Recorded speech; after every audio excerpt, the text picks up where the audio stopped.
Dialysis అసలు dialysis ఎప్పుడెప్పుడు చేయించుకోవాలా, ఎప్పుడు అవసరం అనే దాని గురించి ఇప్పుడు తెలుసుకుందాం.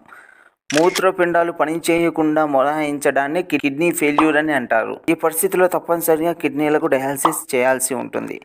కిడ్నీలు చేసే పనిని యంత్రాలు చేయడాన్ని డయాలసిస్ అని కూడా అంటారు.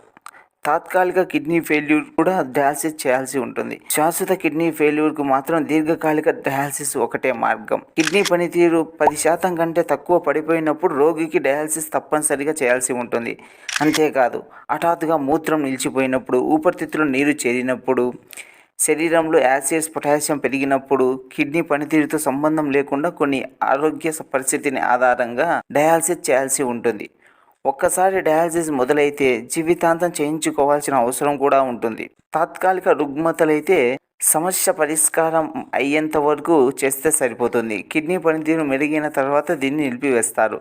దీర్ఘకాలిక అనారోగ్య పరిస్థితులలో జీవితాంతం డయాలసిస్ చేయించుకోవాల్సి ఉంటుంది. అయితే మీ యొక్క కిడ్నీలు బాగా పనిచేయాలంటే ఇవి తప్పనిసరిగా తినాలి. మూత్రపిండాలు సక్రమంగా పనిచేయాలంటే ఉప్పు తక్కువగా ఉండే ఆహార పదార్థాలు తీసుకోవాలి. యాపిల్, బెర్రీలు, క్యాబేజీ, సోయా, పప్పు ధాన్యాలు, చీజు వంటి ఆహారంలో భాగంగా చేసుకోవాలి. చేపలు, చికెన్లు, గుడ్లు వంటివి మితంగా తీసుకోవాలి. ఫ్రూట్స్లో ఫైబర్ ఎక్కువగా ఉంటుంది కాబట్టి ఇవి కిడ్నీలు పనితీరును మెరుగుపరుస్తాయి.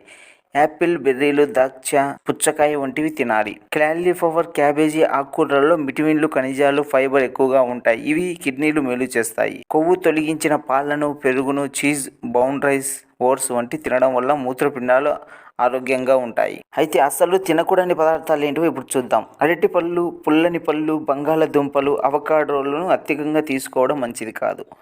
ఉప్పు ఎక్కువగా ఉండే కూరగాయలు, నిలువ పచ్చళ్ళు, సోడియం ఎక్కువగా ఉంటుంది. ఇవి మూత్రపిండాలకు హాని చేస్తాయి.